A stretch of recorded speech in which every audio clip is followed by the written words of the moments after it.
Hi again, guys. This is Trey with PHT-TV. We're going to go over the Klipschorn history today. And on phone, we have Mr. Jim Hunter, the curator of the Klipsch Museum of Audio History in Hope, Arkansas, and a long-term employee of Klipsch. Used to be. He is retired at this point. But Jim knows, well, he taught me what I know about the Klipschorn, so I thought the smart thing to do was have him tell us about it instead of me tell us about it. How you doing, Jim? Doing fine here in Hope, Arkansas. Well, we appreciate you taking the time to visit with us today. This is our first shot as a interview, if you will. So this is all off the cuff, and we'll see how it goes. Very good. You've seen and know a little bit about the new Klipschorn, correct? Yes, sir. So we just recently went through a unboxing of the new Klipschorn and showed some of the new artifacts of the product with the new riser, the motorboard milled, and the removable grill, which is completely new for the HF, new horn, new tweeter, all that stuff has been addressed. And I attempted to explain why it's okay to get this speaker out of the corner a ways. It'll perform better in the corner, but a lot of the corner is already built onto the speaker now. And that is actually the first time that ever happened that I'm aware of was in 1963 at Edwards Air Force Base, because they needed a better PA, and the guy running the base knew Paul Klipsch. And so Paul made them 8 Klipschorns with the backs built on. If I'm not mistaken, there's a picture of a pair of them on top of a car. It's on top of a stand at the parade for Lyndon Johnson's visit in 1963. The other thing that's changed on this new speaker is that tweeter, that suspension design tweeter, linear suspension. The difference between that and the old 77 is quite dramatic. Do you know much about the difference between the two, or the history of that 77 and how it came to be and went away? I have no experience with the new tweeter, but the K77 tweeter was actually an Electro Voice T35, and Paul started buying them in about 57, I think, and he had to grade and sort them because they were not all the same sensitivity. And so he would sort them into 3 different sensitivity ranges and build custom networks for each of the 3 groups. So you can't just grab any driver and stick it in any network and make it work properly? No. I'm sorry. That's a personal prod at the world. I could detect the sarcasm. Yes. So that's a very good point. When there are, I talked about this in the La Scala video when they were doing the K55 M and V. They actually had a change of the network when the 55M was in play because of drift like that in the quality of the product, or not the quality, but the frequency response of that product. So it's kind of the same thing here? Definitely. Cool. I mean, the crossover and the drivers work together as a team, and if you put a foreigner on that team, they're not going to know how to act together. Right. That's good analogy. Thank you. So as far as history goes on the Klipschorn, this being the very first speaker that Paul did, how did he, from your knowledge of the history, how did he come about that? I mean, what was we've heard the story about him wanting symphony or a marching band in volume in his home, but that's kind of a vague story. Do you have any more details on that kind of stuff? Well, Paul Klipsch, while he was in Houston in his oil prospecting career, had the chance to hear the traveling Bell Labs auditory symposium speakers. And from that, he wanted to build a speaker that would do essentially the same thing, but be able to get into your living room. So the Klipschorn was literally built to be a compact loudspeaker. So he started this back after his tour in Houston, or while he was in his tour in Houston doing oil research, and continued it on when he went into the military? That's right. He actually bought the very first woofer driver in 1941 while he was still in Houston, before he got in the war. Really? And the very first Klipschorn woofer driver was a 12-inch Jensen speaker. And we have it. It's still in the original Klipschorn, and it still functions. So it wasn't a K33 then? It wasn't a 33, it was a 12. So that's It was a 12. All of the old drawings are drawn such that it could be a 12-inch or a 15-inch. He had the dimensions for both size drivers included in his drawings. interesting. He didn't change the cabinet much, just the driver size and throat. throat? Yep. That's one of the reasons that the throat used to be square. Because a 12-inch or a 15-inch would bolt up to it and cover that square hole. Right. Much later, in the late 50s, I believe, the aperture became, a 3 by 13-inch rectangle, because a 15-inch only would cover that. Cool. I did not know. I knew that they had changed that opening. I wasn't aware that was the reason. I always love talking to Jim. I always learn stuff. I've been with the company, 21 years or 22 years now, and every time I have a conversation with Mr. Hunter, I learn something new about the company. Well, I was with the company for 38 years, and I'm still learning. I was telling him earlier on camera on another segment that you found paperwork where Paul Klipsch was doing multi-channel or planning multi-channel audio in a room way before multi-channel audio was thought about.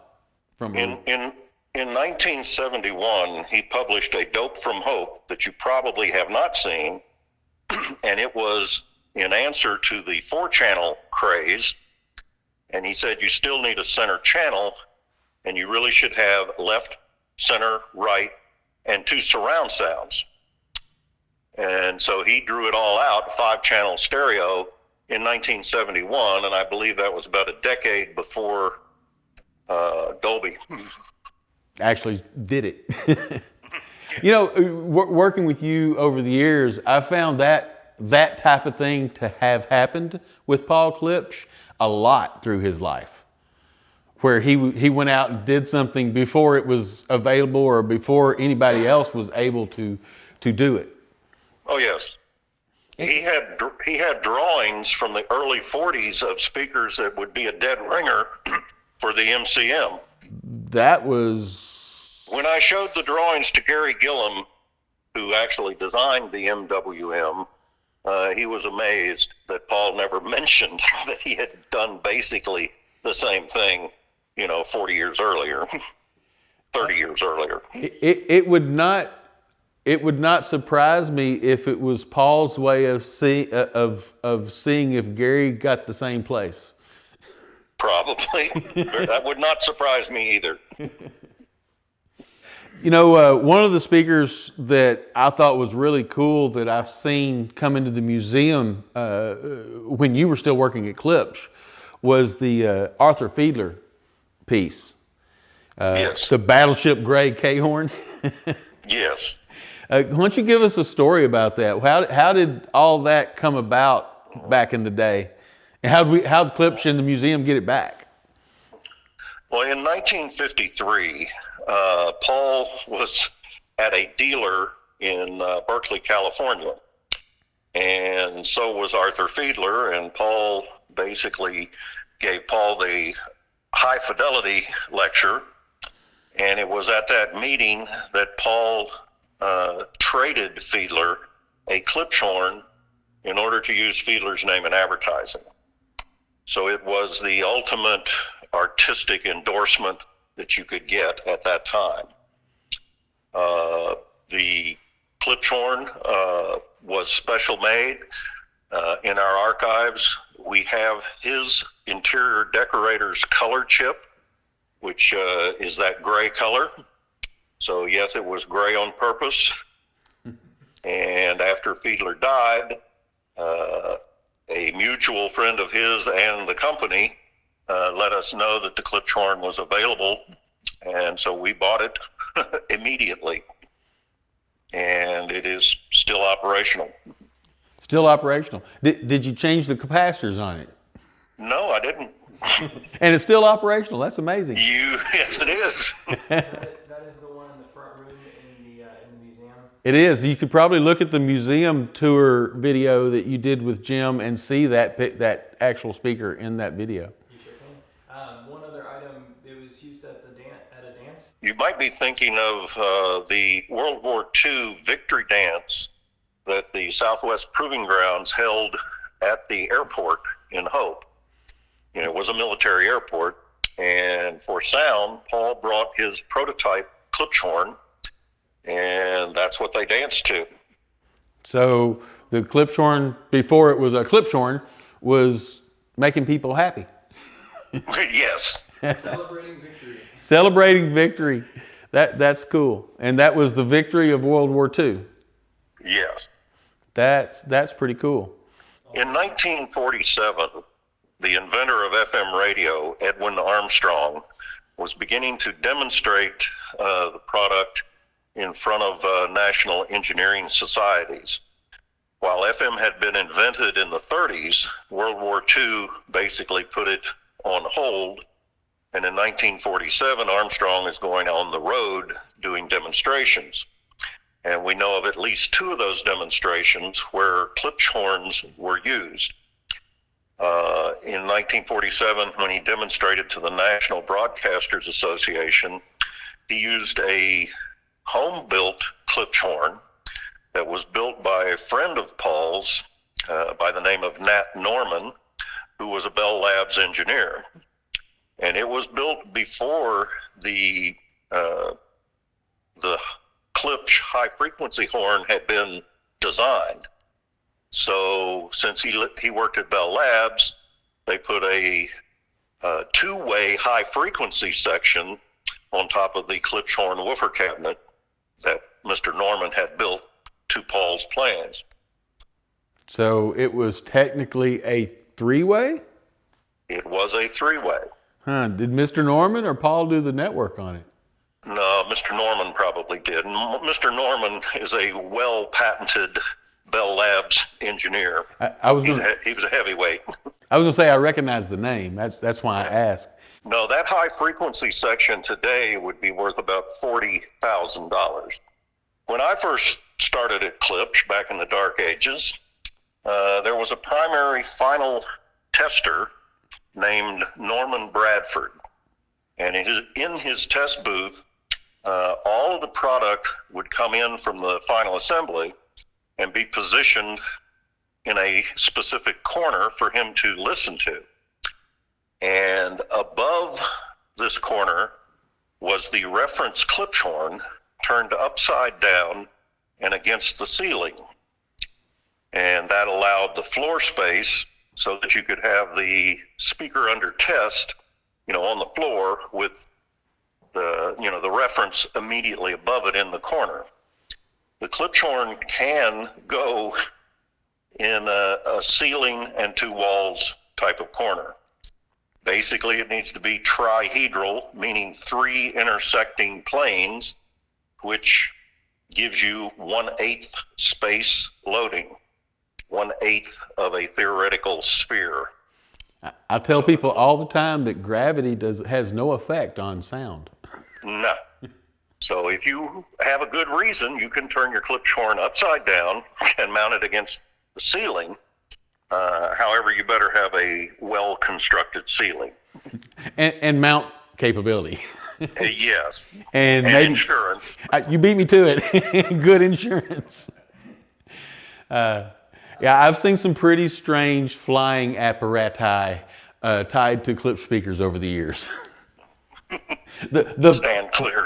The 2-inch pole through the corn walls in the Hempstead County It was in the Coliseum Coliseum, yes.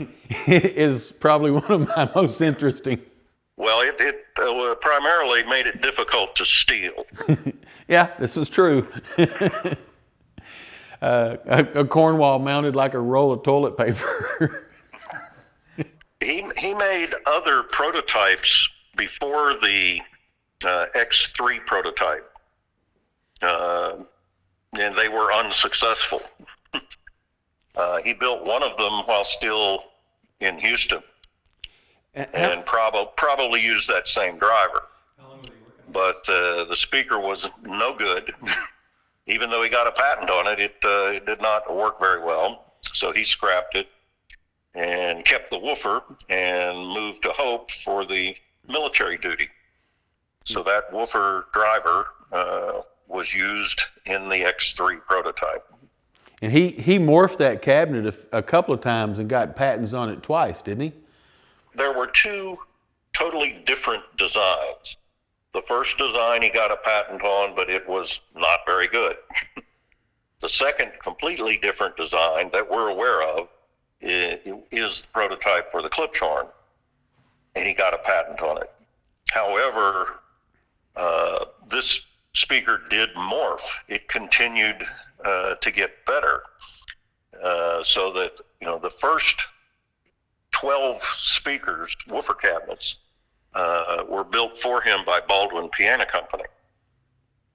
And that design did not have what we call today the sinus cavities. Oh, really? And it did not go as low in frequency. After those 12, Paul built 7 more at a local cabinet shop, each one being a little bit different. And that eventually got it to the basic woofer cabinet configuration that we have today. After it made it to that configuration, it hasn't changed a tremendous amount past that. It has not changed a tremendous amount, but there have been some significant changes. Right. One of which is the throat geometry. The throat and the wedge, and then the tailboard changed a little bit over the years. Yes. One of the things in the museum that you saw on the video was the plexiglass Cahorn. Can you tell us the story about how that plexiglass Cahorn come into play? In 1970 or 71, a plexiglass artist and friend of Bob Moore's came and toured the factory. And as the tour ended, he implored Bob that they had to build a plexiglass version. And Paul didn't think a whole lot of it at all, but Bob wanted to do it. He went to Shreveport and bought the plexiglass, and about a total of 1,000 man-hours were put into building the Klipschorn. Screws and glue were not used. It was a solvent-bonded affair. All of the pieces had to be extremely accurately cut so that when they butt jointed together, you could wick in solvent to affect a bond. I heard from somebody, I don't remember if it was you or not, that while that build was going on, Paul would show up and want to do something or change something that would just really put the artist in a tizzy. Well, Paul did participate in the construction, and they got to a point where they were having a hard time affecting a solvent bond and didn't know what to do. And Paul came in and slathered that thing with epoxy and stuck it together, and the artist wept. Well, Paul's one of those guys that, get the proverbial ox out of the ditch. Yes. I've always enjoyed his straightforward manner like that. I really love talking to Paul. I never had a really good or in-depth audio conversation with the man.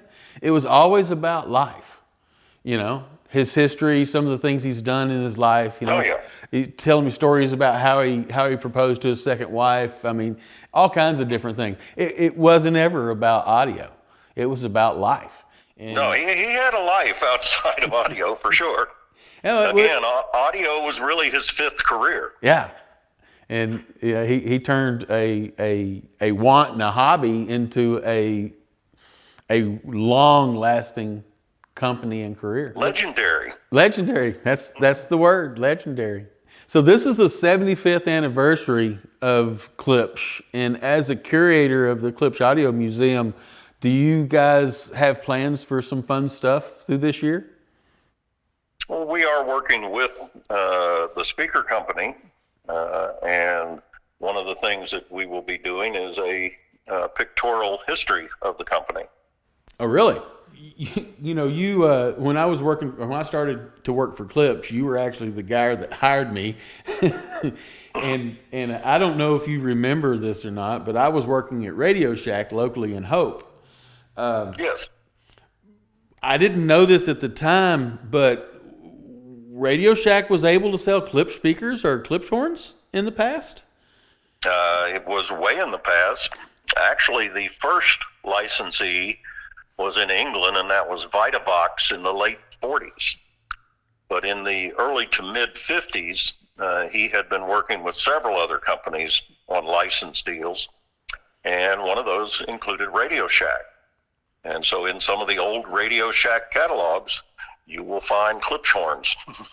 That's cool. My first Klipschorn ever to get to hear was somebody that you know, and I believe Jerry Carlu. Okay. I talked to him yesterday. Oh, really?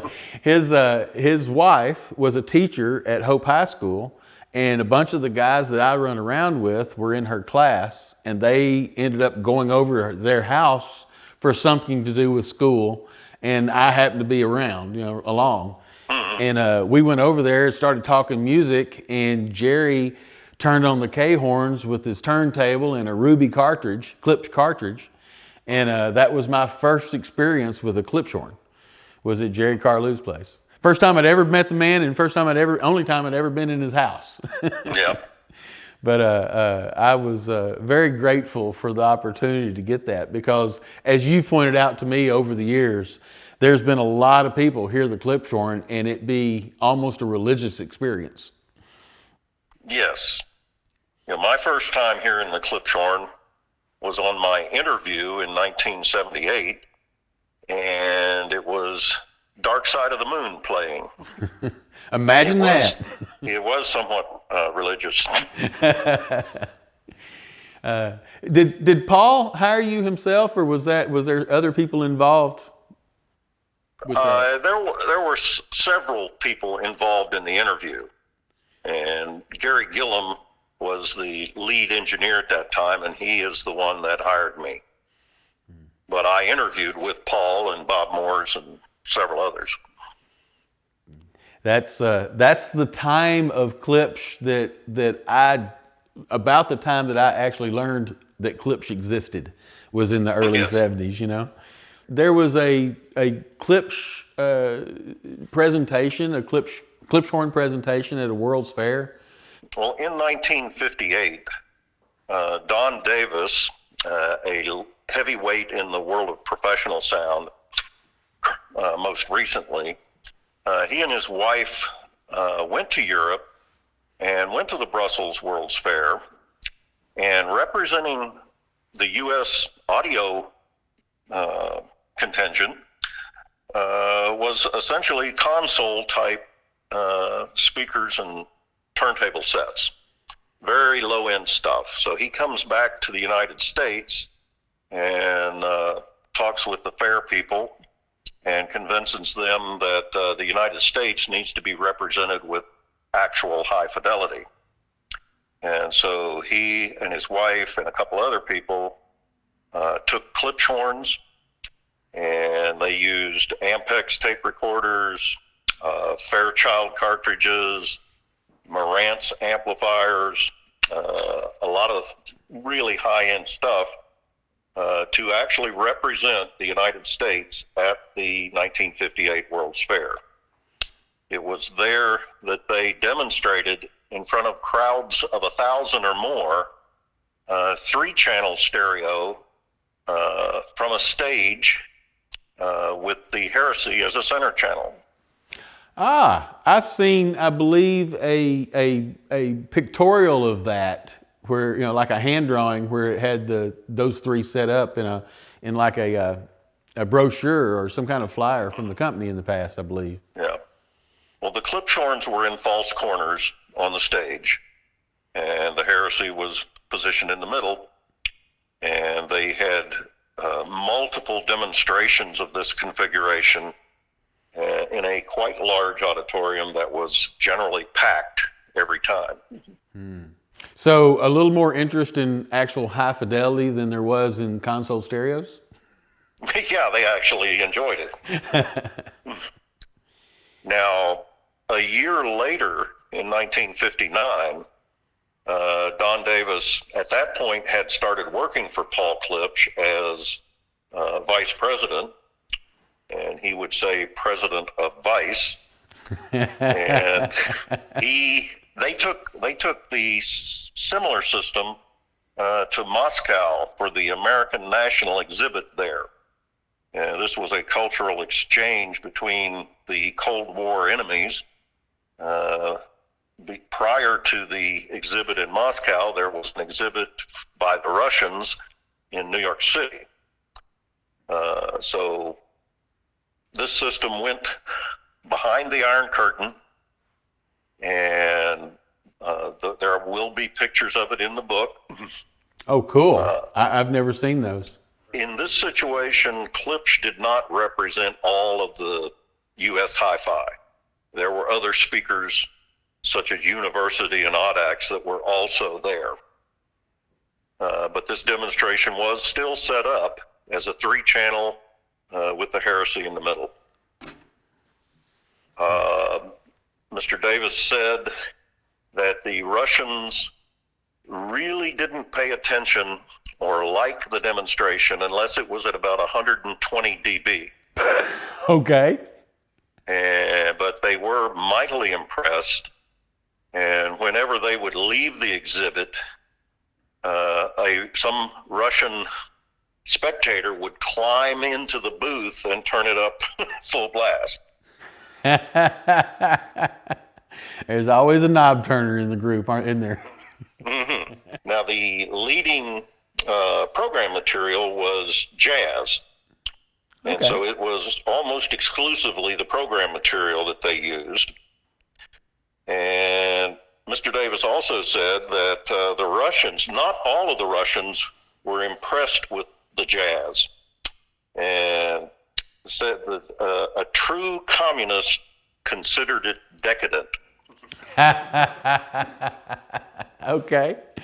The Klipschorn started out as a 2-way speaker, but as source material improved, it was apparent that a 3-way was needed to really, cover the whole range. Paul always wanted to take it back to a 2-way. He did experiments taking the Bell Klipsch to a 2-way. Never did go to production. I believe it was after the 50th anniversary, where there was no real technical improvement, just cosmetics for that limited edition 50th anniversary. Paul wanted real improvements, and he started thinking again of a 2-channel system. Roy Delgado was at his feet, essentially, and they cooked up what was originally called the Jubilee. It was a quite expensive speaker, probably will be in the future too, but it was not something that the company felt that they could do at that time. So it basically cooked further in the laboratory with Roy, and it has finally come to fruition. But Paul has always advocated a 2-way. The biggest issue was that the Klipschorn woofer cabinet fell on its face at anything above 400 hertz, and bringing a mid-range driver down to 400 was pretty difficult. It's a task, by all means. So that you will notice that in the Jubilee, the high frequency horn is big, and that is to allow it to go low in frequency. At the same time, the reconfiguration of the woofer cabinet lets it go up further. So the two units are much more flexible in getting a crossover frequency that's good for both of them.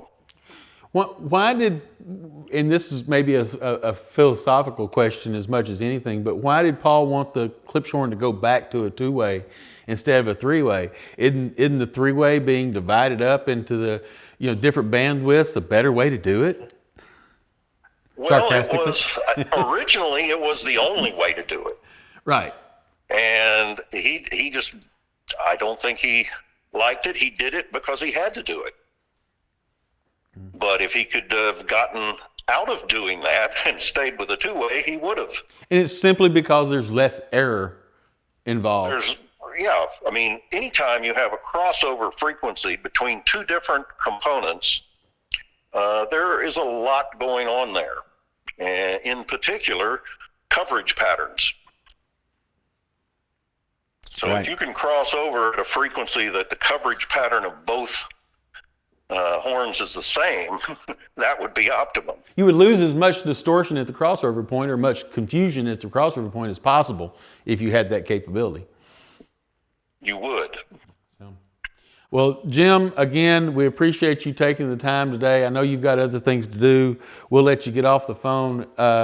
Your wealth of knowledge to Klipsch and the audio industry is well known and very much appreciated by us novices out here. So, thanks again for taking the time. Thanks again for taking the time. Hey, you walked around with a coffee cup for almost as long as I've known you that says older than dirt. I still have it. So, with that in mind, you've been around long enough that you've learned a lot more than at least I have over the years. And I thank you for my audio knowledge, because I have absolutely learned a lot from you and Mr. Roy Delgado. Well, happy to wax on poetic. Well, thanks again. You have a wonderful day, and we'll talk to you again soon. Okay. Talk to you later. Bye-bye. Bye. Okay, guys, that's the history via Mr. Jim Hunter on the Klipschorn. I hope you've enjoyed this time and the time Mr. Hunter has given us. If you do, please share and subscribe and like to the channel. Until next time, this is Trey with PHT-TV.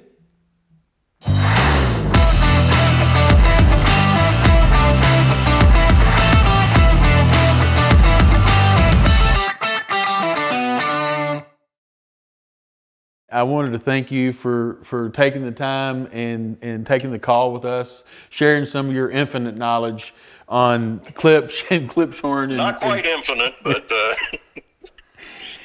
it's a buttload.